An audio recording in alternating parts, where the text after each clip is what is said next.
Palabas na raw ng bansa ang isa sa mga sangkot umano sa hazing na ikinamatay ni Julio Servando. Sa kabila nito, makukumpleto na raw ng NBI ang 15 larawan ng maitinuturing na suspect sa insidente. Balitang hatid ni Haji Rieta. Kinumpirma na isang source ng GMA News sa Bureau of Immigration, July 1 na umalis sa bansa patungong Amerika si John Kevin Navao, isang frontman ng Tau Gamma Pi na sangkot umano sa hazing na kinamatay ni Julio Servando. Gayunman, tuloy daw ang NBI sa pagtugis kay Navao at iba pang mga nasa likod ng krimen. Halos kompleto na raw nila ang mga larawan ng 15 ituturing na suspect sa nasabing hazing. Napangalanan na rin ng ilan, kabilang na sina Navao, ang master initiator na si Emerson Calupas o kilala sa palayo na Emeng.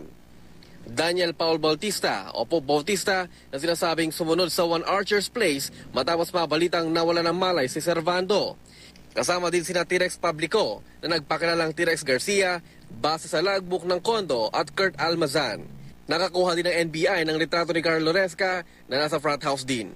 Eksklusibo namang nakuha ng GMA News ang CCTV video na ito sa isang fast food chain malapit sa One Archers Condominium sa Maynila. Nakita sila Servando bago sila sunduin para sa initiation rites. Mga alas 12 ng hapon, dito kami nagsimula mag-ipon-ipon. Tapos mga bandang 4:30, nakompleto na kami. Kung kompleto rin yung grupo, mga 5:30, umalis na kami dito. Binalikan kahapon na NBI ang front house kasamang isang saksi kung saan itinuro niya kung saan ginawa ang initiation rites. Itinuro niyang ang lugar kung saan pinapwesto ang mga neophyte para paluin ang paddle at padaalin sa iba't ibang pananakit sa iba't ibang bahagi ng katawan. Umabot na lang siya na 78 na palo ang tinamo ni Servando ayon sa saksi. Ibinunyag din ito na kasama sa initiation rites ang caretaker ng front house na nauna nang naging informante ng mga otoridad. Ang ibang investigador ng NBI, pinuntahan naman ng One Archer's Place kasama ang ama ni Julio.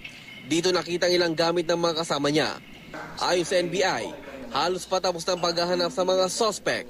Sakali maglabas na ng warrant of arrest laban sa kanila, agad na silang arestuhin.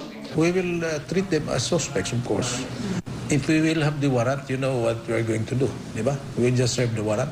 And those people who are harboring them, there are also specific provisions of the law that can be applied as against them.